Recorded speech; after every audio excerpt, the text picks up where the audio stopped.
longue histoire nous lie aux animaux et notre regard sur eux ne cesse d'évoluer. Aujourd'hui, certaines personnes affirment qu'il est possible de communiquer avec eux. Cette forme de communication dite intuitive, née depuis une vingtaine d'années aux États-Unis, commence à être connue et pratiquée en Europe. Laila Del Monte est communicatrice animalière. Elle est venue à Montagnana, ce petit village perdu de Toscane en Italie, car elle a entendu parler d'un chat peu ordinaire dont l'histoire a fait le tour du monde.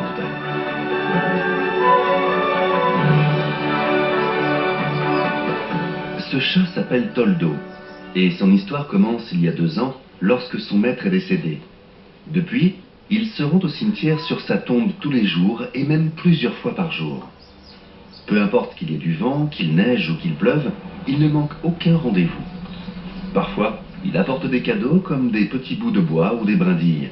D'autres fois, il reste assis ou s'allonge sur sa tombe. Cette histoire extraordinaire illustrerait-elle ce que nous ignorons encore?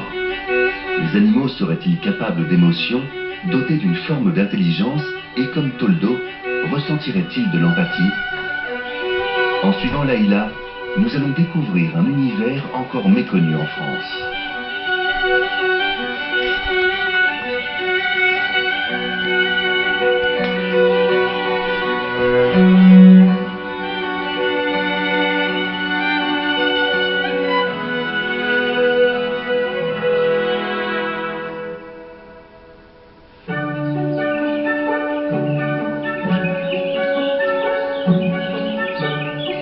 De plus en plus de propriétaires d'animaux de compagnie, d'éleveurs et parfois de vétérinaires font appel à ces communications animales.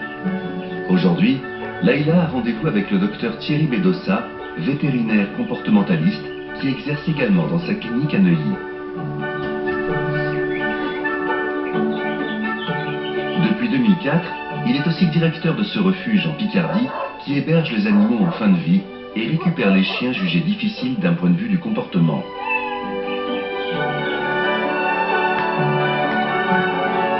Cette ferme de Noé accueille à peu près 180 chiens, 200 chats, une soixantaine d'équidés et une dizaine de vaches. Ah, bonjour Leïla. Oui. Enchanté, j'ai beaucoup entendu parler de vous. Oui. Je propose qu'on aille faire un petit tour. Oui. D'accord? Oui. À tout à l'heure, Caro. Au revoir. Là, on va aller voir un chien que je tiens particulièrement à vous montrer, parce que c'est un chat que j'aime beaucoup. Cook est à la ferme depuis à peu près 3 ans. Au bout d'1 an et demi de travail sur lui, j'ai été présomptueux, je l'ai ramené à ma clinique. Je pensais qu'il pourrait vivre à Paris, je l'aime beaucoup. Oui. Et il était à peine arrivé depuis 2 heures qu'il a agressé un autre chien qui appartenait à une vieille dame. J'ai voulu protéger la vieille dame, j'ai dû intervenir et cet idiot m'a mangé un bout de mon doigt. Et il s'est tout de suite arrêté. Et j'aimerais savoir s'il est conscient de ce qu'il m'a fait. Parce que jamais un chien ne m'a fait autant de mal. C'est le chien qui m'a fait le plus de mal de tous des dizaines de milliers de chiens que j'ai connus dans ma vie. J'aimerais bien avoir une réponse à cette question. Je vais prendre un peu de temps pour faire la communication. D'accord.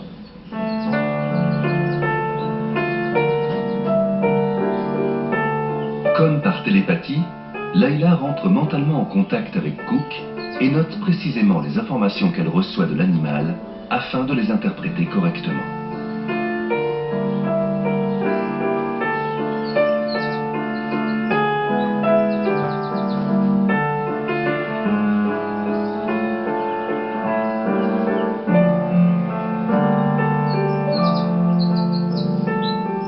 Quand je communique avec un animal, je me retrouve avec lui dans mon esprit. C'est comme un voyage intérieur, c'est comme s'il était devant moi. Je peux le sentir, je peux le toucher, je peux le caresser, j'ai son odeur, j'ai tout. C'est très très présent, c'est très très réel. Et à ce moment-là, je reçois des informations et ces informations peuvent venir sous forme de pensées, d'images ou de sensations. Et ces informations, c'est ça son langage. Son langage n'est pas le même que le nôtre. Il passe par des émotions et des sensations et des images. Après une vingtaine de minutes, Laila est prête à restituer les informations reçues à Thierry. Quand il y a eu cet accident, il y a l'autre qui est rentré dans son territoire, et son territoire, c'est pas nécessairement géographique, c'est vous le territoire. C'est-à-dire c'est sa sécurité, c'est son bien-être qui est représenté par vous. Donc il a tout de suite été défendre son territoire, c'est pour ça qu'il a attaqué l'autre. Et quand vous êtes intervenu, en fait, il a vraiment pas fait attention, donc c'est pas un acte conscient, mais il s'en est rendu compte quand il a senti, j'ai clairement la sensation dans la bouche de la chair et du notion de craquement et du sang. Et c'est là où il a réalisé. J'ai pensé que c'était parce que j'avais crié très fort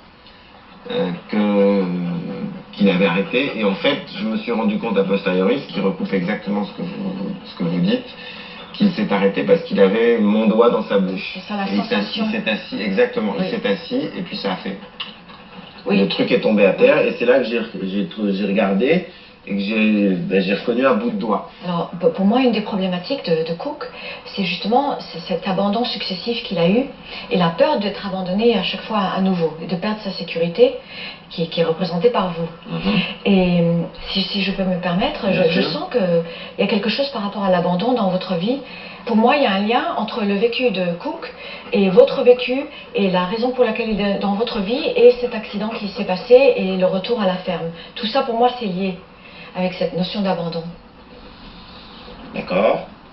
C'est pas quelque chose qui est présent comme ça dans mes pensées et dans mes réflexions de tous les jours. Le fait est que je n'ai pas connu mon père. Et le fait est que j'ai perdu beaucoup de personnes chères. Oui. Oui. Alors, est-ce qu'il y a une relation? Oui. Si c'est ce que vous ressentez, vous le ressentez par rapport à Cook? Oui, je le ressens chez Cook et que c'est en lien avec vos goûts. C'est un peu incroyable ça, alors, parce que moi j'ai jamais fait d'analyse. Et là j'ai une analyse grâce à une espèce de con de chien qui m'a coupé un doigt.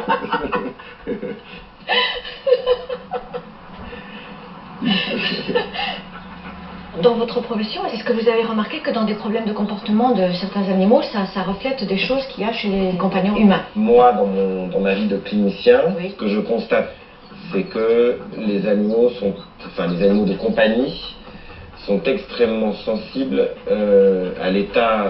aux états physiques et mentaux des humains auxquels ils sont liés. C'est pour ça que moi je considère toujours que les animaux sont nos meilleurs sentinelles. J'espère qu'un jour, les scientifiques s'y intéresseront sérieusement. Oui, oui, moi aussi. Ce serait merveilleux.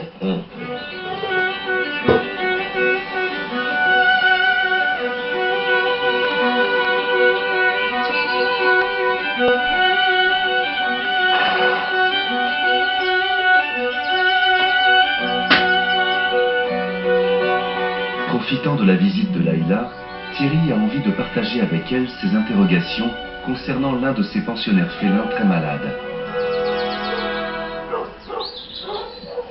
Dans cet endroit, on a aménagé une petite pièce pour des chats, parce qu'il y a des chats particulièrement vulnérables qu'on ne peut pas faire vivre là où on fait vivre tous nos chats. Donc là, je vous emmène voir un chat qui s'appelle Minou. Oui. Ça fait à peu près 4-5 mois que je le soigne. C'est un chat auquel j'ai fait plein d'examens et je n'arrive pas à le guérir. Il a une infection du système nerveux central, mais je n'ose pas l'anesthésier pour lui faire plus d'examens parce que je pense que ça lui serait préjudiciable. Donc je serais ravi d'avoir votre avis. Je ne sais pas s'il veut vivre ou pas. Okay.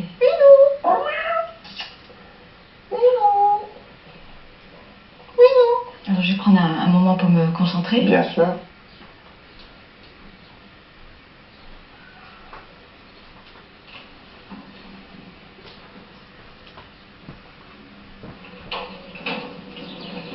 Alors j'ai regardé pour Minou et il veut vraiment rester, c'était très clair, la notion qu'il veut pas partir. Ça c'est une première bonne nouvelle. Oui. Il veut vraiment rester. J'ai des images de lui dans la rue où on le voit très maigre, on a une sensation de parasite à l'intérieur et des pelades, le poil très rêche des pelades, de la faim, et il luttait pour le positionnement hiérarchique pour avoir de la nourriture et de la sécurité. Et donc je pense que c'est pour ça qu'il est mieux quand il y a un certain confinement qui lui donne cette notion de sécurité. Qui correspond exactement à son historique médical depuis les 5 mois de soins qu'il reçoit, indépendamment des molécules. Ce qui lui a toujours permis de s'améliorer, c'est le confinement, sans autre chat autour de lui. Ça correspond exactement à son historique médical. Oui. Là, il est bien. Minuswurm. Oui, Minuswurm. Ok. Malgré des approches radicalement différentes, Thierry et Laïla se rejoignent dans leurs ressentis. Thierry est souvent confronté à la fin de vie des animaux en tant que vétérinaire, et il souhaite aborder avec elle la très difficile question de l'euthanasie. Selon mon expérience, Leïla, et mon ressenti, je suis convaincu aujourd'hui que les animaux sont conscients de leur fin de vie. Ils sont complètement conscients. Quand il y a fin de vie, ils savent. C'est pas la peine de leur cacher, ils savent. Mais souvent, ils s'accrochent à la vie et c'est souvent pas pour la personne. Je me pose toujours cette question, à quel moment la bête est prête et à quel moment moi je dois orienter mes décisions et accompagner les propriétaires pour leur donner le bon conseil. J'ai un exemple, c'est une chienne. Et la femme m'avait appelé de Suisse et elle m'a dit là, la chienne est en fin de vie, il faut que je fasse l'euthanasie. Et elle m'a demandé une communication et j'ai dit elle n'est pas tout à fait prête, il manque quelque chose, même si ça serait vraiment un acte de compassion de la laisser partir par euthanasie. Mais elle veut rester encore un petit peu, il y a une quantité à peu près de 3 jours. Et donc j'ai pu entendu parler d'elle. 6 mois plus tard, elle m'a téléphoné et elle m'a dit, vous savez, ce jour où vous m'avez fait la communication, on a finalement décidé d'attendre les 3 jours. Et mon fils est revenu, il était à l'armée, il n'était pas supposé revenir, il est revenu, il est rentré dans la maison et la chienne est venue vers lui, il s'est baissé et il a pris la chienne dans ses bras. Et là, elle est partie. Eh bien, ça, ce sont des expériences que je vis chaque année.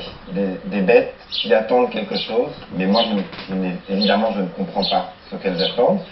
Mais de manière intuitive, je n'ai pas vos outils et vos talents, mais de manière intuitive, je sens qu'elles ne sont pas prêtes à partir. Moi, ce que je pense, c'est juste une interprétation, c'est qu'il faut qu'il y ait cette paix et que tout soit en harmonie pour que je puisse partir en paix. C'est un peu comme régler ses affaires.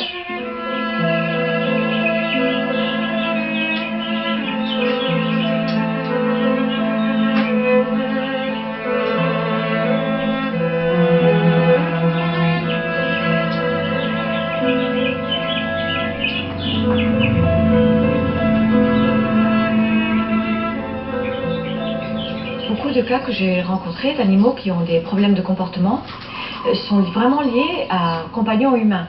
C'est-à-dire qu'ils absorbent pour nous, parce que leur empathie est tellement grande qu'il n'y a pas vraiment une vraie différence entre eux et nous. Ils prennent nos émotions, ils les ressentent très profondément, ils les prennent, ils les expriment. Ce serait la capacité des animaux à ressentir les émotions qui permettrait à Laïla d'entrer en communication avec eux. Cette démarche est encore loin d'être vérifiable, car le monde scientifique ne s'est pas encore penché sur ce phénomène qui se développe.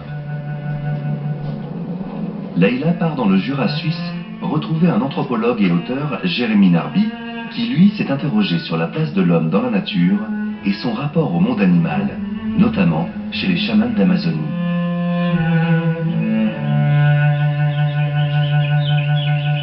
Je suis venue vous voir parce que je voulais savoir en tant qu'anthropologue, pour vous, c'est quoi la différence entre un être humain et un animal?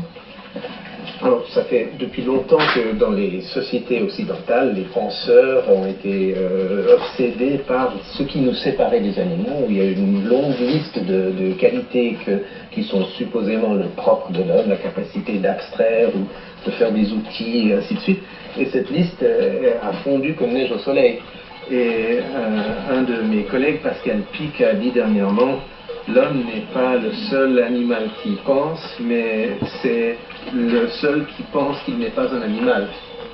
C'est très difficile de trouver quelque chose qui réellement sépare les humains des animaux. Plus on regarde les animaux, plus on découvre qu'ils sont capables de faire à peu près tout ce que nous faisons. Par exemple, une des qualités qui était censée être propre aux humains, et vraiment propre aux humains, c'était l'empathie. Parce que franchement, tous les autres n'ont pas cette empathie. Mais en fait, la recherche scientifique vient de montrer que même les rats ont de l'empathie entre eux. Ce sont des mammifères sociaux. Et alors, dans un expériment, les rats ont préféré libérer un de leurs collègues enfermé dans une sorte de piège, que d'aller vers des récompenses et de la nourriture. Oui, on dit c'est un rat. Ça veut dire qu'il pense qu'à lui, etc. Mais en fait, non, les rats se tiennent les couilles des rats comme nous. Oui.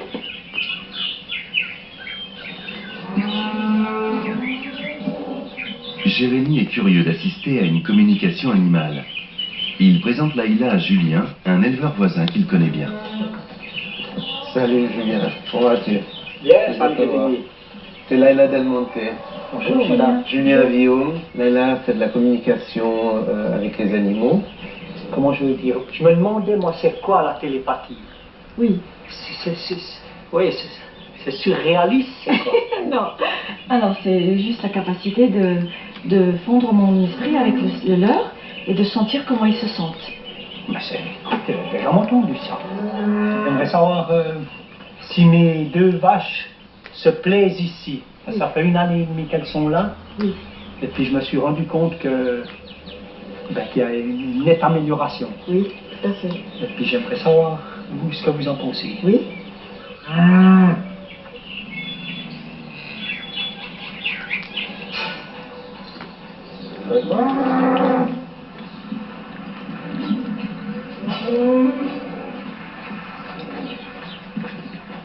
Alors, Marie, c'est celle qui est un peu la leader des deux.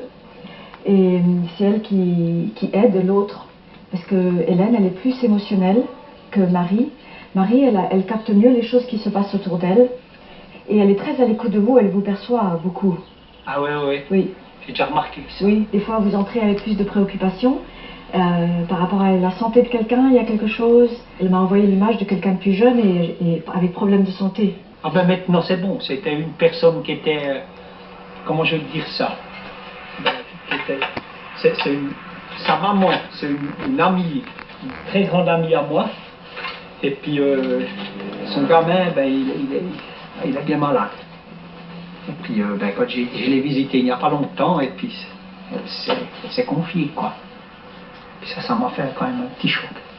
Quand vous arrivez, elles savent comment vous vous sentez. C'est pour ça qu'elles peuvent me transmettre l'image d'un enfant plus malade ou des choses comme ça. Moi, j'aurais jamais pensé que ça allait jusque-là, tu vois. C'est vrai? Ah oui, oui. Je pensais qu'un animal, ça reste un animal. Non, un animal, c'est Il ne pareil pouvait que moi. pas ressentir les choses aussi profond que ça. Elles captent tout. Elles sentent tout, elles captent tout, elles comprennent tout. Ouais, ben écoute, tu m'as apporté des choses que je ne pensais pas. Qu'on pouvait, comme ça, être proche des bêtes. Je vais essayer maintenant de... Chaque bête peut avoir du ressenti.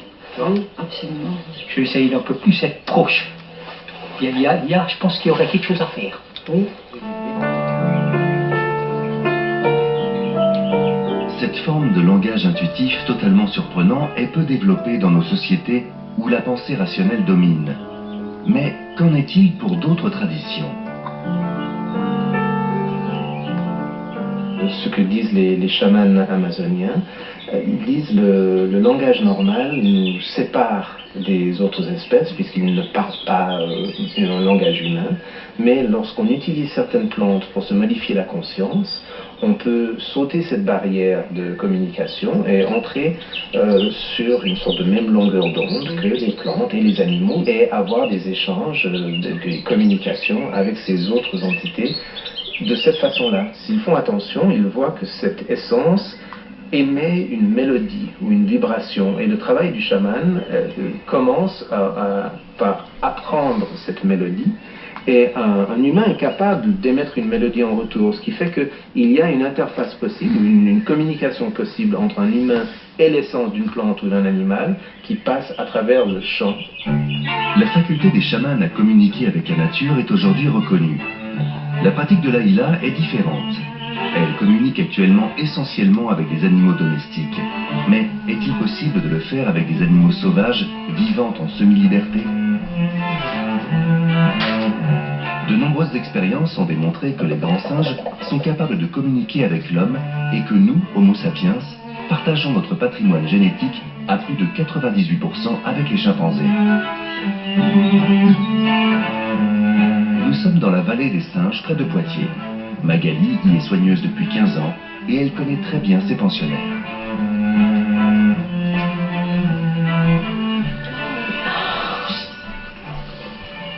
Du coup, moi, ce qui m'intéresserait en fait dans votre approche, c'est justement de savoir un petit peu ce que pensent les animaux avec lesquels j'ai travaillé, notamment les chimpanzés. Oui. Savoir, voilà, ce qu'ils peuvent penser de ce qui se passe autour d'eux, leur vie de groupe, leur vie ici.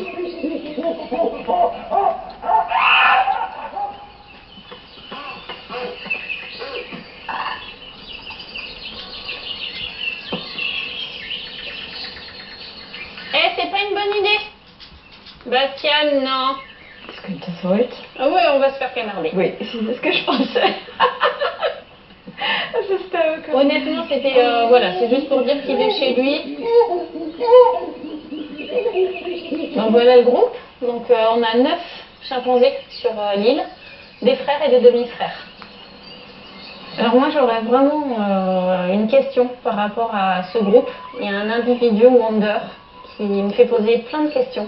Et j'aimerais savoir ce qui se passe dans sa tête, ce qui s'est passé dans sa tête plus jeune et où il en est maintenant. Je vais faire une communication. Et donc une communication, comment ça se passe? C'est que je projette mon esprit vers l'esprit de l'animal. Donc c'est encore une autre sorte de communication, parce que nous on sait que chez les chimpanzés, c'est des animaux qui communiquent justement énormément, que ce soit par les mimiques faciales, oui, par les vocalises, ils ont plein de vocalises différentes. Oui, parce que vous le faites par observation physique. Oui. Et donc vous faites une observation physique avec une déduction. Alors la communication c'est un peu différent, c'est projeter son esprit vers celui de l'animal. D'accord.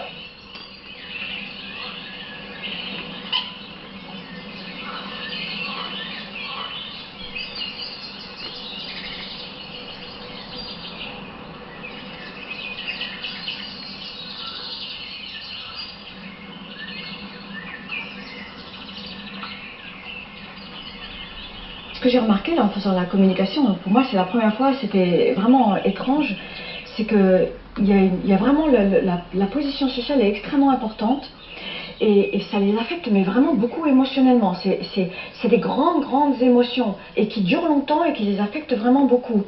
Ça c'est ce que j'ai ressenti. Et ça vous ne l'aviez pas sur d'autres espèces? Non, alors c'est complètement différent. Ça c'est vraiment l'émotion extrêmement amplifiée.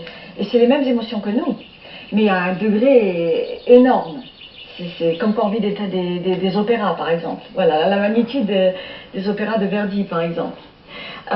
J'ai beaucoup aimé la personnalité de Wonder. Je l'ai trouvé très doux et très fin. Et la première chose qu'il a commencé à me montrer, c'est... Et il me semble qu'il y a quelque chose par rapport à un passé où il y a une rupture. Et il y a une sensation de séparation. Et il y avait des barreaux, et il était dedans, et il devenait hystérique, parce qu'il était enfermé. Et il essayait de sortir, et il était mais dans un état de panique extrême. J'ai ressenti sa panique, il n'arrive pas à reprendre le dessus sur ça. Ce qui fait que quand il est dans ce groupe ici, pour moi, ce que je ressens moi, c'est qu'il y a toujours un décalage avec les autres. Il y a quelque chose qui est pas tout à fait là. Et c'est vrai que dans le groupe, Wonder, il est vraiment... il est à part, quoi. Il n'a pas le même comportement que les autres. On voit qu'il ne raisonne pas de la même façon. Et c'est exactement ce que vous venez de nous dire. Et cette cassure-là, c'est assez incroyable que vous l'ayez ressenti. Nous, on a quelques années d'observation sur ce groupe. Mais quelqu'un qui ne les connaît pas, qui les a juste vus 10 secondes, vraiment, voilà, chapeau. Merci.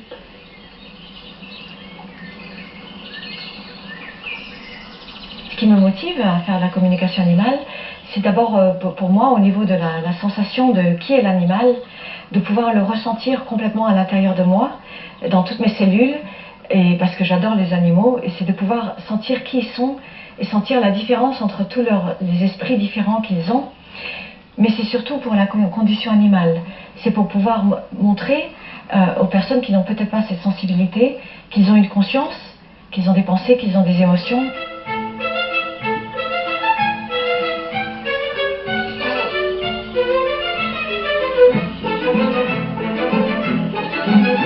Raphaël, est-ce que tu peux venir s'il te plaît?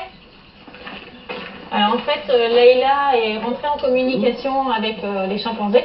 Est-ce que éventuellement, toi, tu penserais à quelque chose, une question posée à Leïla Moi, ça m'aurait intéressé de savoir ce qui se passe dans la tête de Vincent, qui du coup nous paraît un petit peu, des fois, un comportement étrange qu'on n'arrive pas en tout cas à cerner.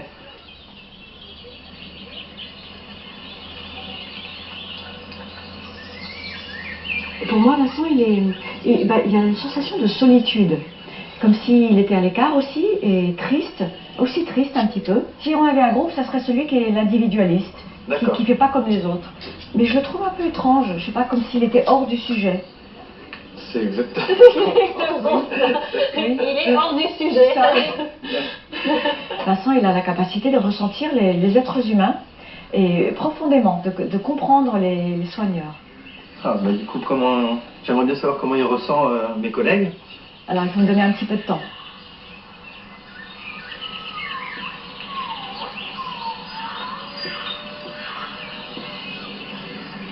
Thomas, il rigole pas, quoi. Ça y va. C'est ok que je vous dise ça? Ça y va. Donc du coup, avec Thomas, ils sont un peu sur le qui-vive. C'est pas de la peur, mais il faut faire attention avec Thomas. On regarde toujours ce qu'il va faire et on l'observe avant qu'il commence à venir. D'accord? Donc ils sont connectés déjà à l'esprit de Thomas avant qu'il arrive, parce qu'avec Thomas, on rigole pas. Ça résonne? Non, mais oui, carrément. C'est carrément ça. C'est exactement ça. Steven, alors lui, il est plus cool, il est plus relax, il est plus tranquille, mais il est moins stable, hein, émotionnellement. Il a une tendance à avoir des changements d'humeur. Et ce qui est intéressant, c'est que eux, avant que vous arriviez sur le lieu, eux, ils savent déjà dans quel état émotionnel vous êtes. Et c'est transmis surtout par Vincent. C'est ça qui est très intéressant. Vous vous en rendez pas compte, mais eux, ils ont déjà tout capté. Bon, je pense qu'on est tous conscients que le matin, ils sont hyper sensibles à l'humeur dans laquelle on peut être. Très, très on a des animaux qui vont être hyper agacés si nous on l'est. Voilà, ils sont hyper réceptifs à ça. Et la pire des émotions pour eux, d'accord, c'est l'irritation, d'après ce que je suis en train de percevoir juste maintenant, irritation et frustration. C'est comme un son très aigu qui fait mal à l'oreille, ça leur fait le même effet. D'accord. Bizarre, hein? Ah oui, c'est bizarre. De l'entendre dire. Ouais, d'entendre tout ça, ouais. Parce qu'on s'en doute, mais de l'entendre dire, c'est ça qui est... Non, oui, puis c'est que moi je suis quelqu'un de très hermétique à tous ces trucs-là, du coup, d'entendre ça, ça fait bizarre. Bizarre aujourd'hui. Pourtant, certaines expériences scientifiques ont fait reculer nos certitudes sur le comportement et l'intelligence des animaux.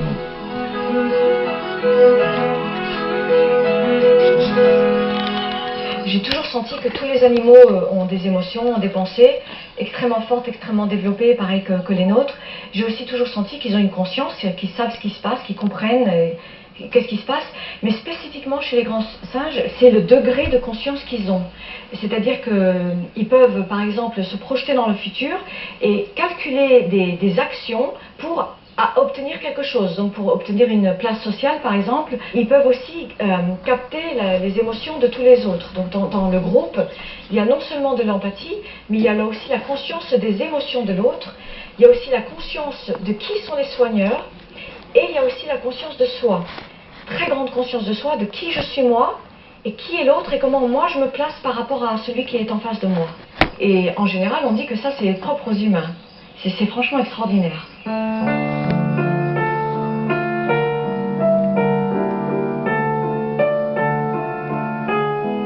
Il n'est donc pas exclu que les animaux partageant la vie des hommes perçoivent leur état émotionnel.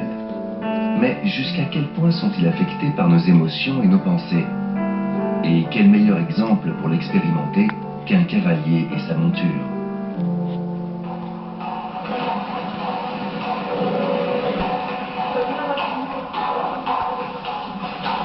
Maurice, c'est une vie auprès des chevaux. Il est maréchal ferrant et cavalier depuis son enfance. Il participe régulièrement à des concours de saut d'obstacles. Il a demandé à Laïla de venir voir son étalon Balder, qui manifeste quelques problèmes de comportement et dont il a du mal à comprendre la raison. Bonjour. Bonjour, Vous êtes Maurice? Laïla, je suis Maurice. Bonjour, oui. Maurice, comment ça va? C'est gentil de venir. Alors voilà, je vous le présente. Oui. C'est Balder, le cheval que je monte depuis 4 ans, Oui. en concours épique. Oui. Et puis j'ai un problème avec ce cheval. Il est très anxieux, Oui. il est très peureux, et principalement dans des endroits qu'il ne connaît pas.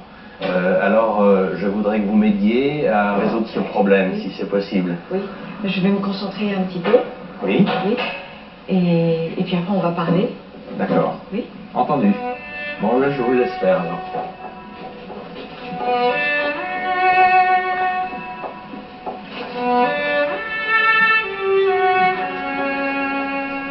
Alors il y a une situation dans le passé où je le vois avec beaucoup d'autres chevaux et je sens l'odeur des autres chevaux, je sens vraiment la grande nervosité des autres chevaux, la panique. Il y en a plein qui sont embarqués, qui doivent aller dans un van.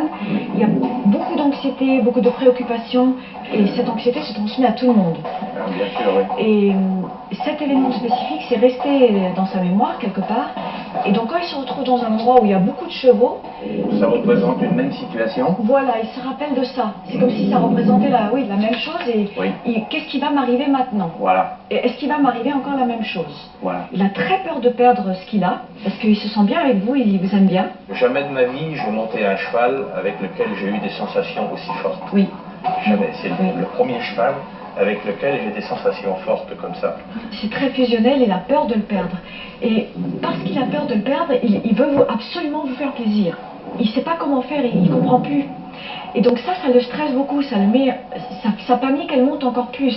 Évidemment, là, je pense qu'il y a des choses qu'on peut arranger par rapport à son passé, mais il y a aussi des choses avec vous, Oui. si je peux me permettre. Oui. Il y a aussi un lien avec vous, avec votre passé, et avec cette nécessité de bien faire. Et donc cette nécessité de bien faire, elle est reproduite par vous et par Balder. Oui. Pour votre nécessité de bien faire, c'est par rapport à votre enfance. D'accord. C'est jamais assez bien. Oui. Il faut que je prouve que c'est bien. Et Oui. toute votre enfance, c'est jamais assez. Et donc il faut toujours que je fasse plus pour montrer. C'est exact, oui, oui. Avec mes parents, Oui, principalement mon papa, Père, voilà. qui était très dur. oui. Et il n'a pas réussi à voir qui vous étiez et il vous a toujours demandé plus. Oui. Et vous sentiez pas compris et vous essayez toujours de faire plus pour lui faire plaisir et ça marche, c'était jamais assez. Oui, c'est exact. Et cette nécessité de il faut que je fasse bien pour montrer, elle est restée en vous et ça a causé de l'anxiété. Oui, tout à fait. Et vous voyez, c'est la même chose. Pour le avec cheval Balder. vis-à-vis de moi. Voilà. D'accord. Il veut bien faire, il veut absolument, il vous adore, il veut rester avec vous, et il sent que c'est jamais assez bien, et en plus il comprend pas. Oui. Je pense qu'il y a des choses qui peuvent être arrangées par rapport à son passé, que je vais voir si je peux essayer de vous aider, Oui. mais il y a aussi des choses par rapport à vous. Effectivement. Oui. Oui. J'ai tendance à vouloir aussi la même chose que mon père voulait de moi Oui, à cette époque-là. c'est ça. En tout cas, merci Oui. beaucoup de ces beaux conseils Oui. parce que ça me touche profondément.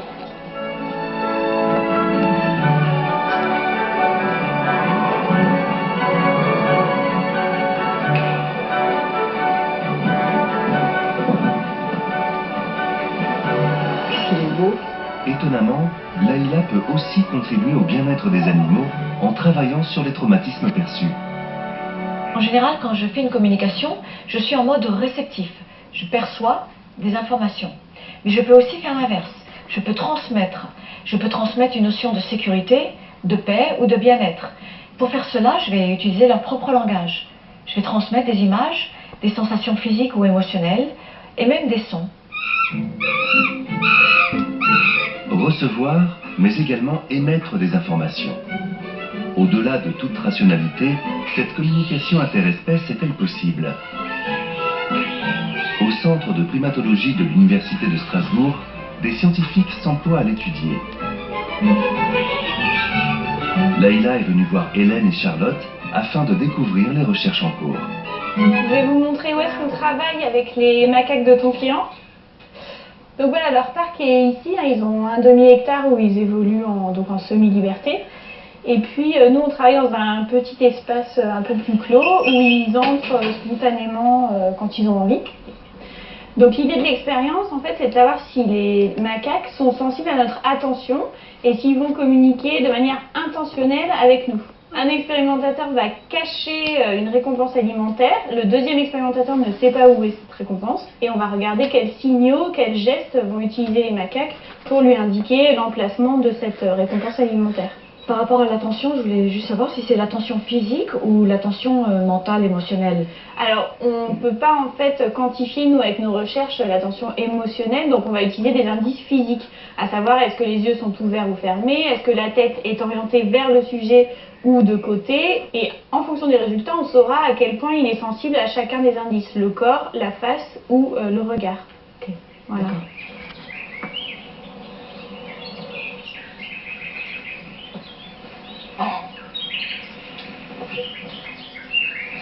Charlotte, dos tourné. Stop.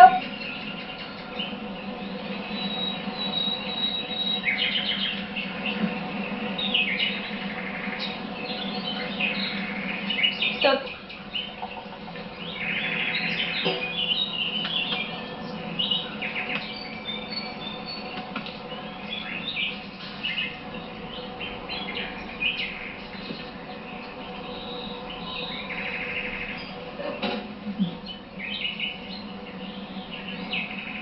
Pendant l'expérience, il comprend qu'il doit montrer, en même temps qu'il faisait la connexion visuelle et le geste, il envoyait une image de où c'était, pour dire c'est là, prends-le là.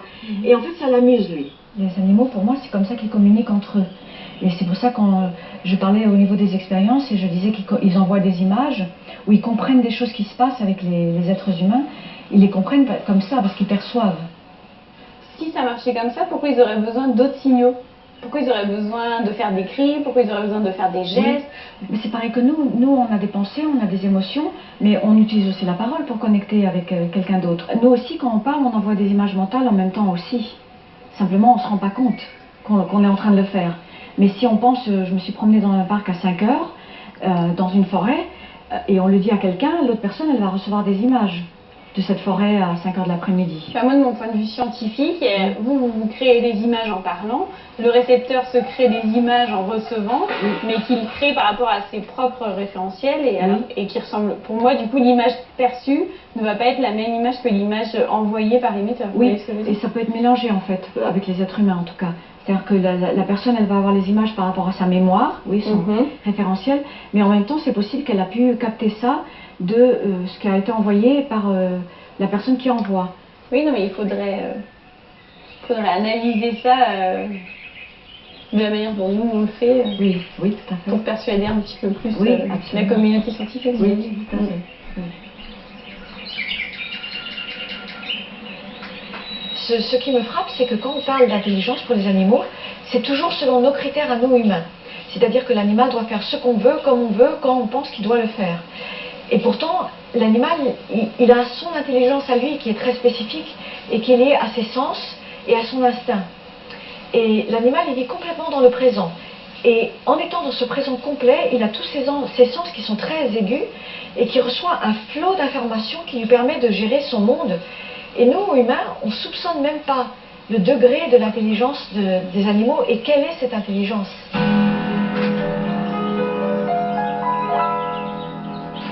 Les grands singes éprouvent des émotions et ont une conscience d'eux-mêmes.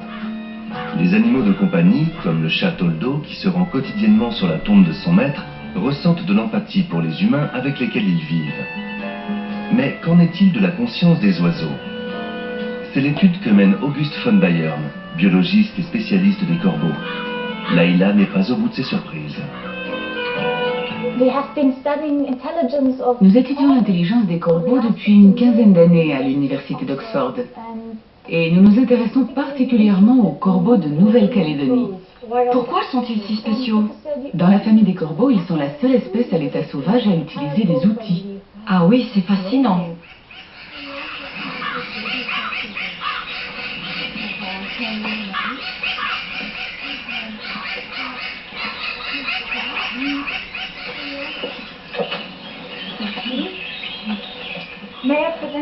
Je vous présente mes étudiants, Véronique Meyosevka et Hugo Mel, de France. Bonjour. Nous avons préparé le matériel pour l'expérience. Dans l'expérience, avec le tube court, les oiseaux doivent pousser la plateforme vers le bas avec leur bec. Ils apprennent ainsi indirectement à utiliser le mécanisme. Ils doivent pousser. Et voici la récompense dont les oiseaux raffolent.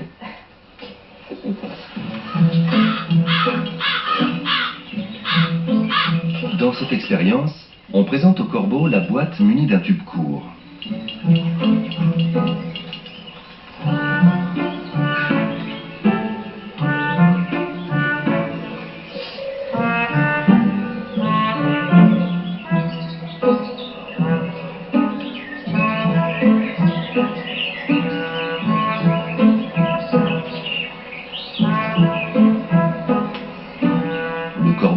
déjà le mécanisme, mais apparemment, il préfère utiliser un autre outil que son bec pour récupérer la friandise.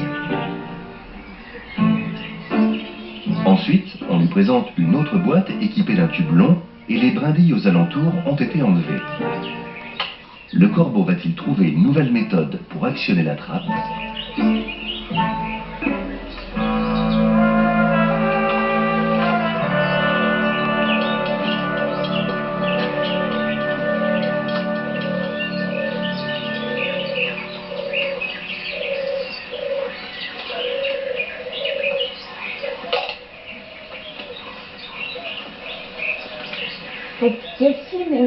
On constate dans les expériences que les corbeaux peuvent, une fois qu'ils ont compris le mécanisme, trouver un moyen différent pour résoudre un problème.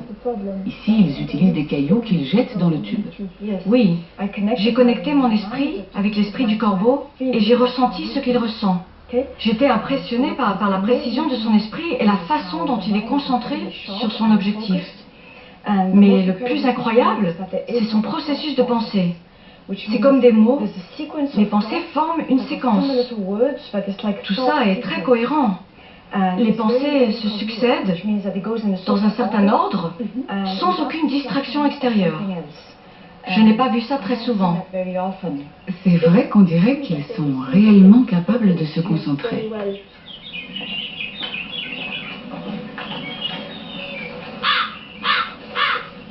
Une autre expérience imaginée par Auguste montre que les corbeaux non seulement utilisent des outils, mais peuvent aussi en fabriquer, mieux adaptés à leurs besoins. Un verre est introduit dans une gousse de cacahuètes, puis déposé au fond d'un tronc.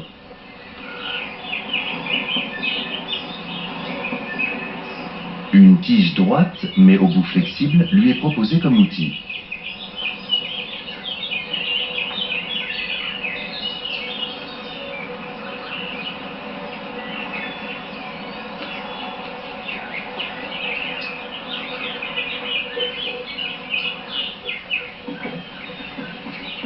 Le corbeau comprend rapidement que la tâche est difficile, mais il va faire preuve d'une incroyable ingéniosité.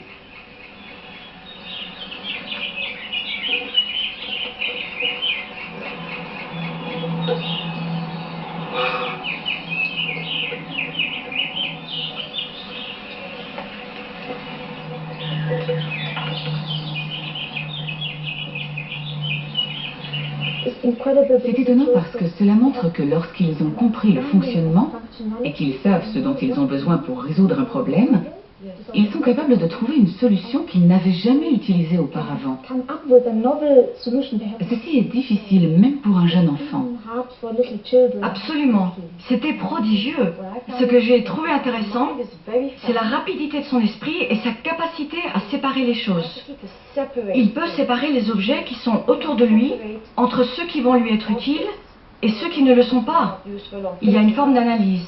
Ils font des catégories avec d'un côté les choses fonctionnelles et de l'autre les objets non fonctionnels. Exactement. Et ce qui est aussi extraordinaire, vraiment, mais j'étais émerveillée, c'est sa capacité à se projeter dans le futur.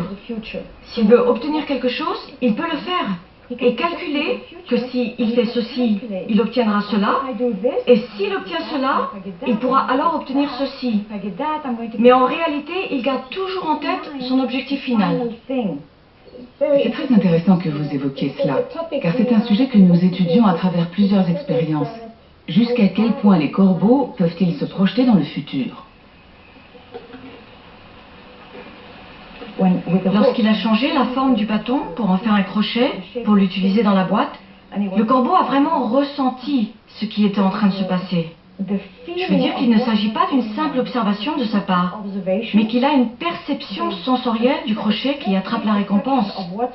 Et son esprit analyse le processus tout du long. Oui, nous savons que les corbeaux de Nouvelle-Calédonie à l'état sauvage ont une perception sensorielle localisée. Leurs plumes au niveau du bec leur permettent de ressentir très précisément ce qui est en train de se passer. Dans la nature, lorsqu'ils cherchent des larves dans le bois en décomposition, Ils ne les voient pas toujours, mais ils ressentent leur présence. Ils ont en fait une perception tactile très développée. Ah oui, ça c'était fabuleux, car ils pouvaient ressentir jusqu'au bout du bâton. Vous pouvez donc interpréter et ressentir toutes les choses qu'ils font, ainsi que leurs pensées. C'est vraiment fascinant. Qui aurait pensé il y a quelques années que l'étonnante intelligence de ces oiseaux serait révélée par la science? Et qui sait si cette forme de communication intuitive ne sera pas un jour également validée par les scientifiques? Mais a-t-il existé une époque où nous conversions aisément avec la nature? Et si oui, quand le dialogue a-t-il alors été rompu? Il y a quand même une coupure radicale qui a eu lieu il y a environ 3000 ans et qu'on peut situer assez précisément dans le premier chapitre de la Genèse, lorsque Dieu dit aux humains que toutes les autres espèces sont là pour qu'ils les utilisent. Et à partir de là, le judéo-christianisme se développe et le rationalisme vient au XVIe, XVIIe siècle avec Descartes, et on se donne les moyens de mettre en œuvre cette vision où on domine complètement la nature. Je rêve d'un monde où tous les humains pourraient communiquer avec les animaux. Et pour moi, la planète idéale, ce serait une planète où on aurait une communication constante entre nous et les animaux, entre nous et la nature, et on serait conscient de qui ils sont et on les comprendrait. L'harmonie entre l'homme et l'animal dépend d'une plus grande compréhension mutuelle, comme en témoigne l'histoire de Maurice et de son cheval. C'est le grand jour. C'est le premier concours de saut de la saison. Depuis leur rencontre, Leïla a passé du temps avec Balder afin d'apaiser sa nervosité. Est-ce que Balder va surmonter son anxiété face aux obstacles? Quant à Maurice, sera-t-il moins stressé? Bonjour Leïla.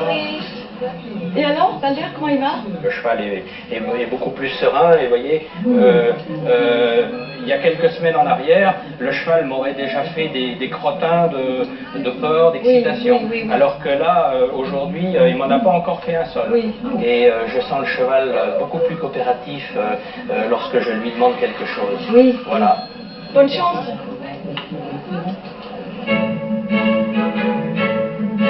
Voici en piste Maurice Judith. Il nous présente Balder.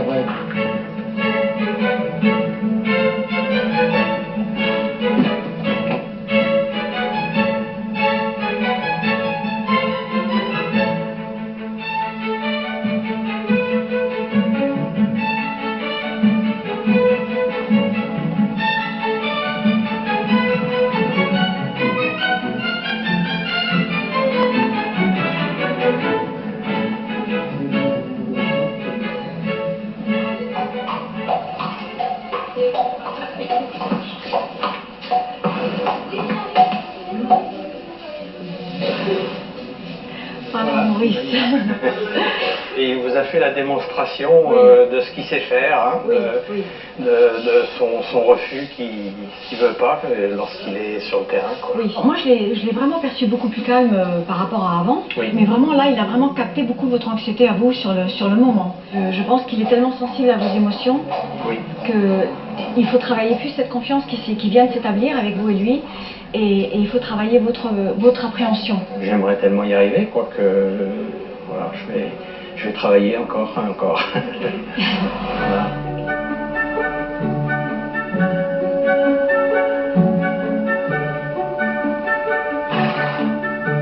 Et si c'était vrai que Toldo continue à se rendre sur la tombe de son compagnon humain par reconnaissance et amour? Et si c'était vrai que nous pouvons recouvrer ce langage universel, cette communion perdue? Et si c'était vrai, nous pourrions alors réapprendre à vivre en harmonie avec les animaux, à partager équitablement les bienfaits de notre planète à tous, et vraisemblablement aussi à mieux vivre avec nous-mêmes.